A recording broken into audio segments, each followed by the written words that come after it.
Lewis is thrilled. He writes a letter to Tolkien describing the sheer pleasure of looking forward to having the book to read and to reread. And then Lewis reveals the importance of that book, The Lord of the Rings, to both their lives. Here's what he said in the letter to Tolkien.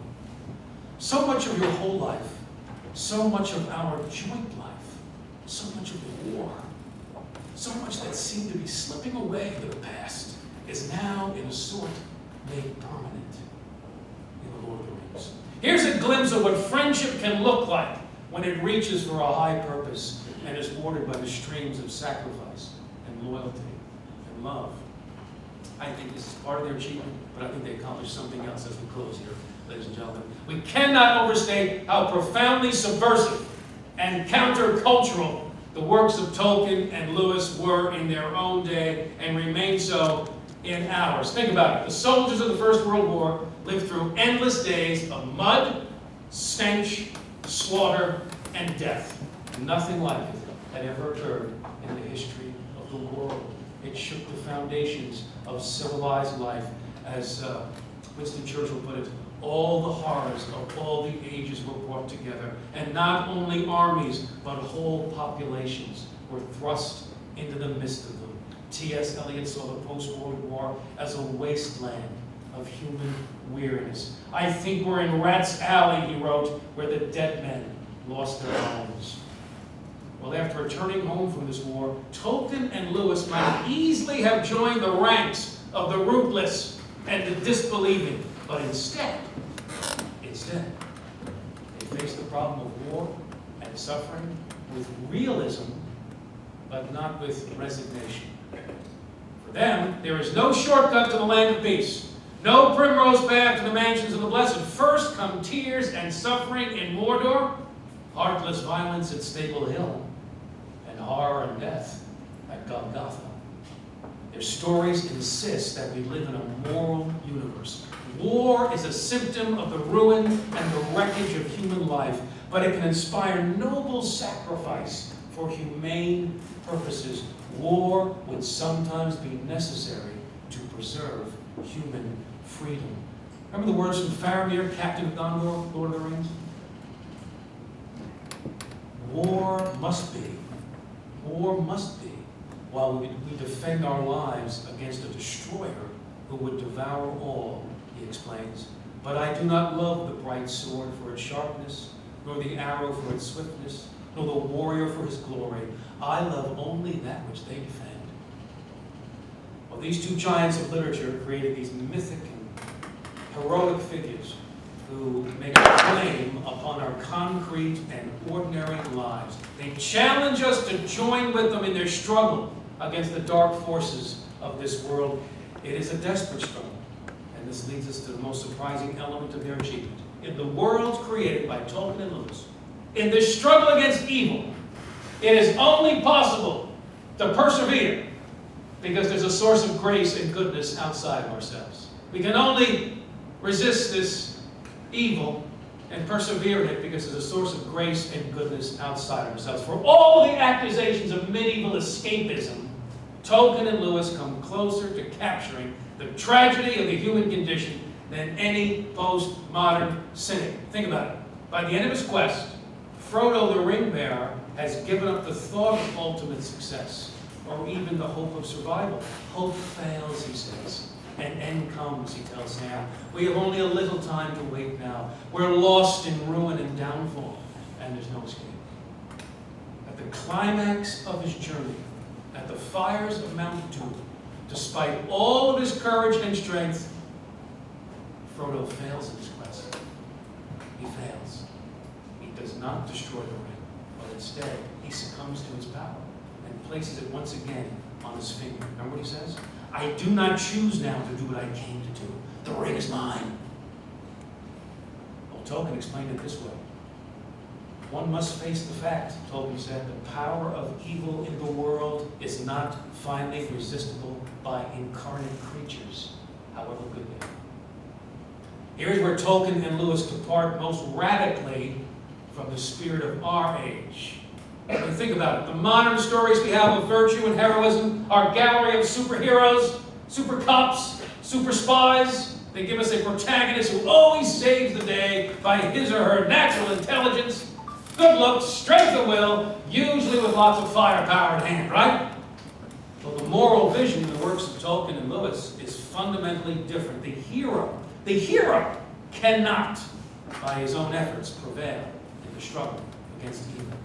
The forces arrayed against him, as well as the weakness within him, make victory impossible. The tragic nature of his quest begins to dawn on him, to oppress him until the moment when a final failure seems inevitable. And here now, the mythic dimension of their stories reaches its zenith. Like the best fairy tales, they provide the consolation of the happy ending. The sudden, joyous turn, as Tolkien put it, toward rescue and redemption. It's the reversal of a catastrophe, what Tolkien calls the eucatastrophe, this decisive act of grace, which promises to overcome our guilt, to restore what's been lost, and to set things right. Frodo's defeat, our defeat, is overturned by a power stronger than our weakness. Tolkien identifies this power as, quote, that one ever-present person, capital P, who is never absent and never named. So it is a Gollum, driven by the lust to dominate, bites off Frodo's finger that bears the ring, only to slip and plunge to his death into the fire. So the ring is destroyed, not by Frodo or the Fellowship, but by a sudden and miraculous grace. In Lewis's children's stories, the crowning moment of grace occurs, of course, in the last battle. As King Tyrion, the children, and the faithful remnant of Narnians fight their way to the entrance of the stable. The stable, the last battle of the last king of Narnia. And we're led to believe, ladies and gentlemen, that inside the stable is certain death, the stronghold of an all-powerful evil. I feel in my bones, says Poggin, that we shall all, one by one, pass through that dark door before morning. I can think of 100 deaths I would rather have died. As the company is forced inside his doors, all hope seems lost. And here again comes the joyous turn. The great lion has invaded the stable, cast out the demon Tash, and turned the stable into a portal to Aslan's country. The children watch as Narnia is destroyed and a new world, nearly more beautiful than their hearts can bear, is called into being. All the old Narnia that mattered, all the dear creatures have been drawn into the real Narnia through the door, Lewis writes. The character of Lucy. Lucy captures the simple yet powerful symbolism of the stable. In the gospel accounts, of course, it's the birthplace of the Messiah, the Lion of the tribe of Judah, of Jesus in Bethlehem. In our world, too, Lucy says, a stable once had something inside it that was bigger than our whole world. Well, these epic tales of rescue and sacrifice are strangely familiar to us, aren't they? Because we've heard them or rumors of them before. For these two giants of literature, there is only one truth, one singular event that can end the long war against evil and undo the tragedy of the human condition and bring lasting peace, the return of the king. In Narnia, the king is Aslan, the great lion. Only Aslan knows the way to that blessed realm that lies beyond the sea. Listen to Lewis in the last battle. The light ahead was growing stronger. Lucy saw that a great series of many-colored cliffs led up in front of them like a giant staircase. And then she forgot everything else because Aslan himself was coming, leaping down from cliff to cliff like a living cataract of power and beauty. This king comes in power and beauty as the voice of conscience and the source of consolation, as the lion and the lamb. Here is the union of tenderness and severity, as Lewis put it, of terror and comfort intertwined. In Tolkien's story, the king is Aragorn, right? The chief epic hero of the Lord of the Rings. Heir to the kingship of Gondor, his life is devoted to the war against Sauron. But his true stature Aragorn's true stature is only made known after Sauron's defeat, when he finally assumes his throne. Listen to Tolkien. But when Aragorn arose, all that beheld him gazed in silence. For it seemed to them that he was revealed to them now for the first time. Tall as the sea kings of old, he stood above all that were near. Ancient of days he seemed, and yet in the flower of manhood, and wisdom sat upon his brow, and strength and healing were in his hands, and a light was about him. And then Faramir cried, "Behold the king!" Here is a vision of human life that is at once terrifying and sublime. Here is a world, our world, in which every soul is caught up in an epic struggle against evil, a story of sacrifice and courage and clashing armies. The return of the king. This is the day when every heart will be laid bare, the day when we will know with inexpressible joy or unspeakable sorrow whether we've chosen light or darkness. It is in these imaginative works of fiction, these mythic tales of heroism and sacrifice and redemption, that we find a clue to the meaning of our earthly journey. Is everything said going to come untrue? Asks him. For the creatures of Narnia and Middle-earth, this is the deepest source of hope for the human story. The belief that God and goodness are the ultimate realities, that the shadow of sin and suffering will finally and forever be lifted from our lives. The great war will be won. This king will bring strength and healing in his hands, will make everything said come untrue. Thank you for listening.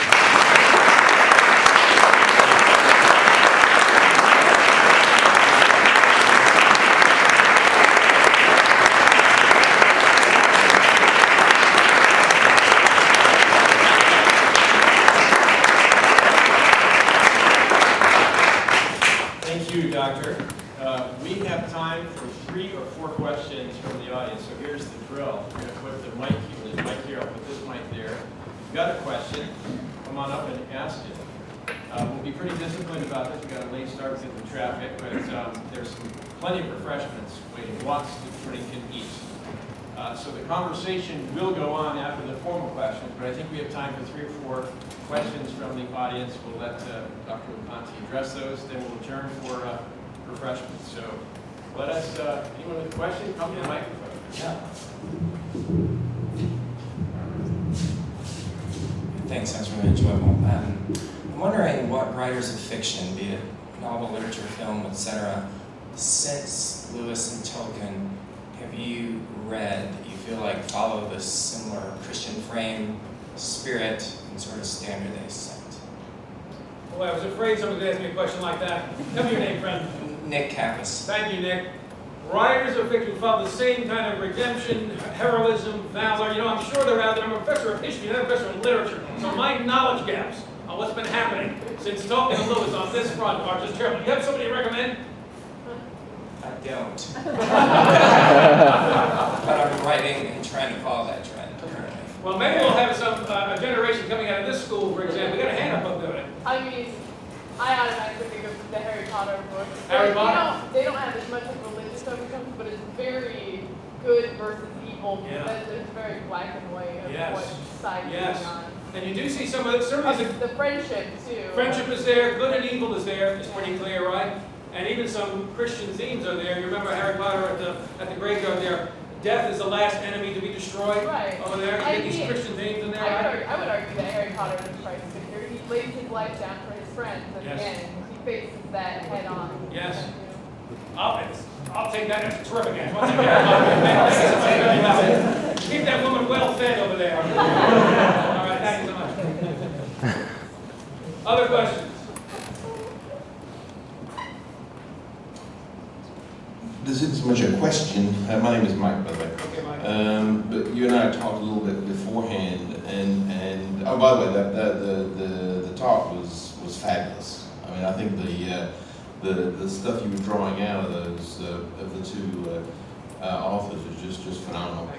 But one of the things that when I read the invitation for this that struck me, I'm from across the pond, and it struck me that the description of Sam Gamgee, where he was talking about Sam Gamgee was the Batman, the valet to the officer, as it was, that you see in the movie Patton also.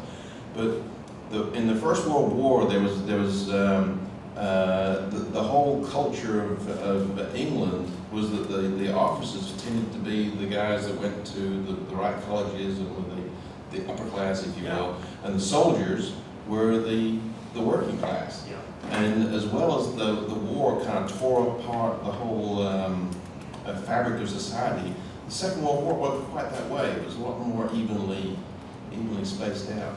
And so you and I talked a little bit about that beforehand, and it was just amazing how that fabric of the society changed so much. Yeah. But how they still drew out from the Great War, Yeah. for one of a better phrase, Yeah.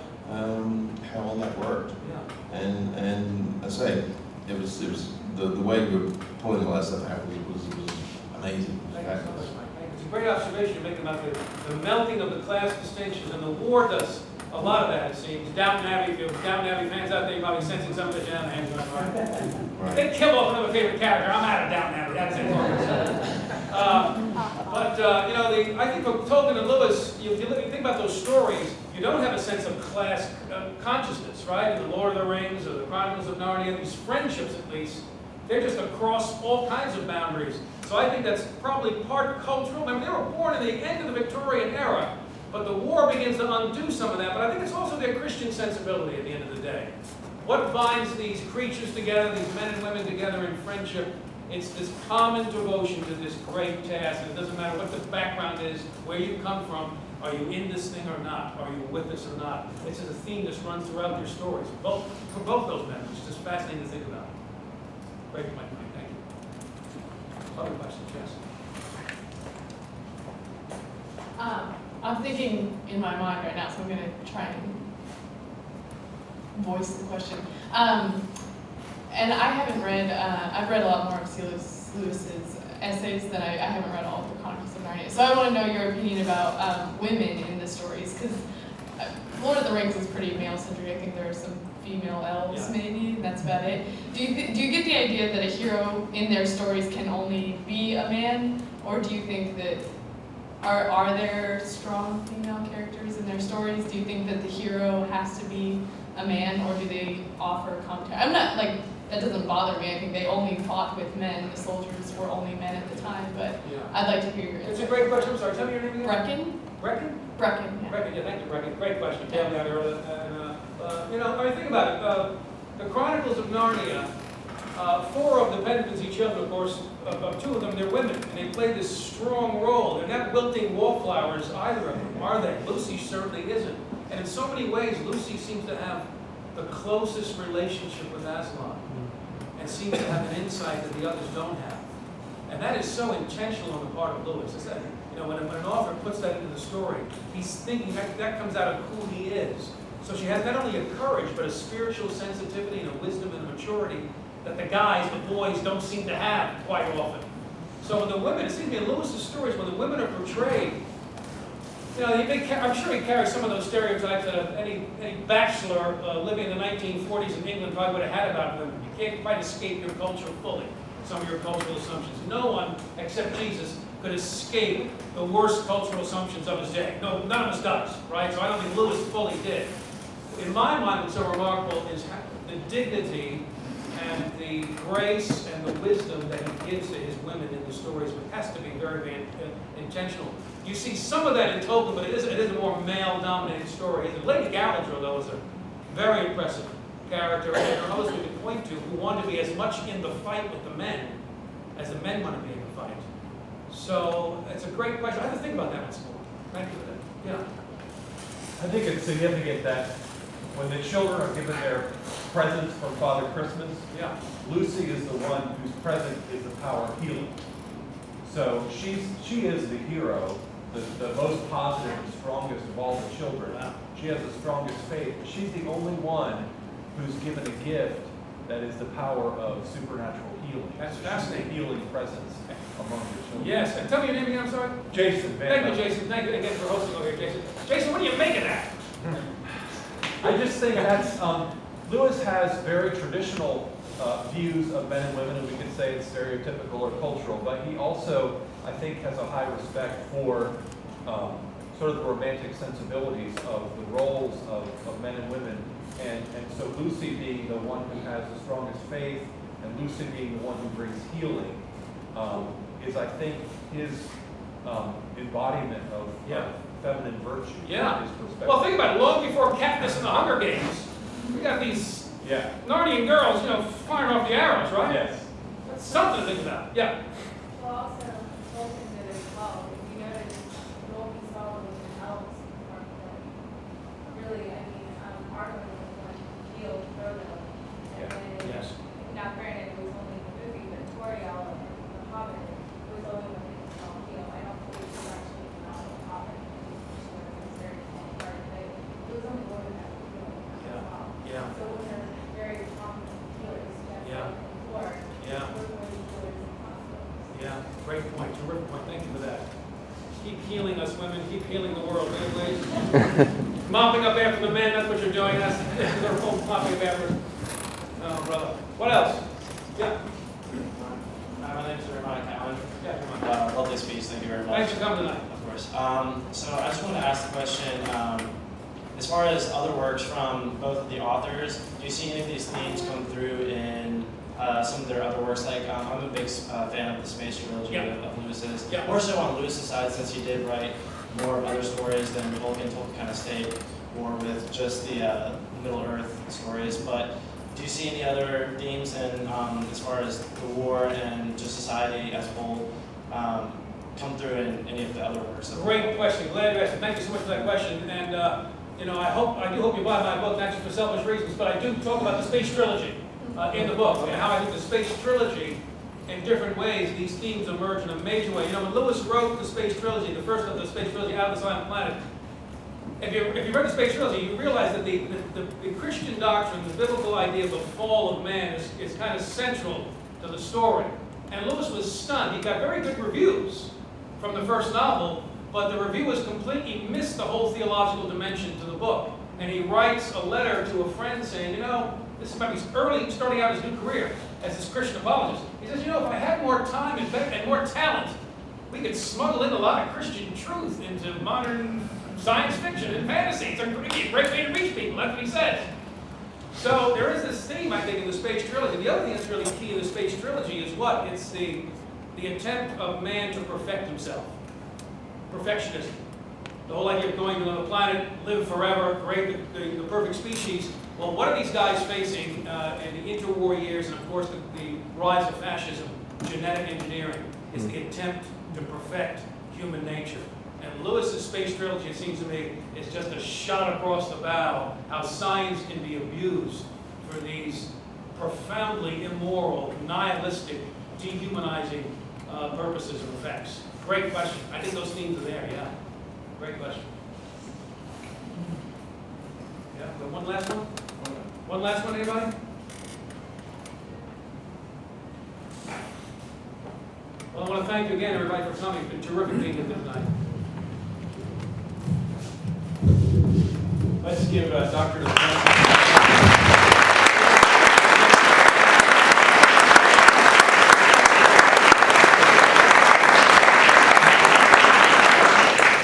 I was taking notes. Consequential friendship. It's a phrase that just sort of jumps out. Realistic about the corruption or the corrupting influence of power. The recovery of the concept of heroism in an age of moral relativism. The importance of friendship in the heroic quest against evil. The necessity of grace to overcome the power of evil. Ultimate dependence upon the return of the king. Have you heard of the John Jay Institute? That's what we're all about. Let me thank you all for coming. We're an organization that's not here in Atlanta, or actually we are an organization that's here in Atlanta. We are based in Philadelphia, Pennsylvania. I mentioned our mission to prepare principal leaders for public service. We have a whole network of alumni in the metro Atlanta area, and if you're an alum of the Witherspoon Fellowship of the John Jay Institute, I would like you to stand at this time. What did I say?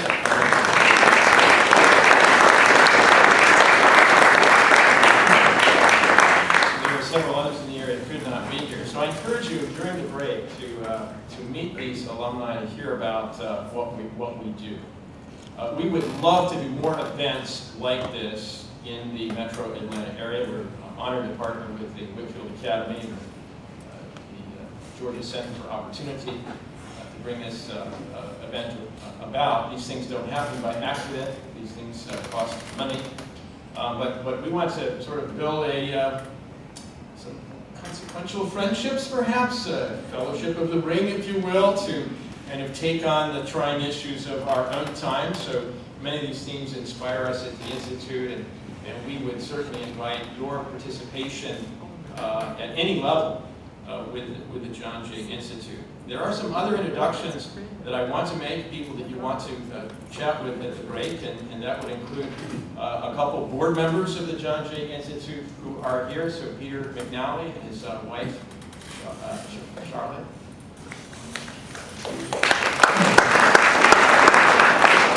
Calvin Edwards. Our organization is a national organization with board members scattered across the lower 48 states, but 2 of them are in the metro Atlanta area. And then I've already introduced Randy Hicks at the Center for Georgia Center for Opportunity. But how many John Jay Fellows do you employ on your staff at this moment, Randy? We have 4. 4. Yeah. We have 4, and I'd say over the past, 12 or 13 years, maybe longer, we've probably had 14 or 15, I would guess, coming at least for internships or something along those lines. They do excellent work. Thank you for that endorsement. We're grateful for it, but we endorse the work of the Georgia Center for Opportunity. Again, if you don't know that organization, I think Eric, where are you? Vice President for Policy. Anyone else from the staff? Michael. Okay, Michael Schulte, also alum. So learn about them. You have a table out there as well. There's a table for John Jay Institute literature. So find these people, get to know them. We are seriously about creating an intentional, consequential friendships to change our culture for the better. I want to ask one of our alums to escort our speaker out so that he can actually get a drink in his hand and maybe have a cupcake or a dessert before he's mobbed with questions. The conversation continues, so Dr. Loconte will be out there to entertain your personal questions, but let's at least allow him to get a drink in his hand. So I'm going to ask Lieutenant Jeff Witt, United States Air Force, John Jay Fellow, to take Dr. Loconte out. This guy, a great one. Well, we also have a program designed for junior officers in the United States military that we operate in the summer, the Saratoga Fellows program. So if you know a junior officer who wants more formation in these kinds of themes, please share with them information about the John Jay Institute. Thank you again for coming. I realize that a life only has so many Thursdays, so many rainy Thursdays in April, and that battling the transportation infrastructure of Metro Atlanta is no small undertaking, speaking of heroic tasks. So we're on Mr. Edmonds.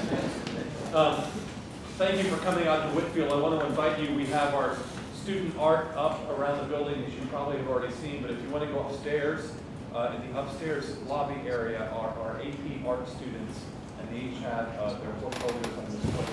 We would appreciate that. Mr. Jeremiah Cowan, who asked the question, graduated from Whitfield last year.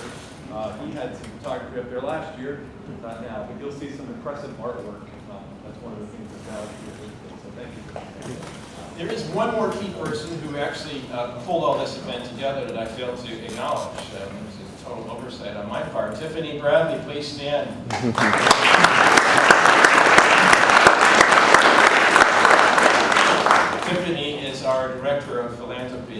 key member of the staff, and I hope you have some time to interact with Tiffany as well. All right, thank you again for coming. You are dismissed. Enjoy the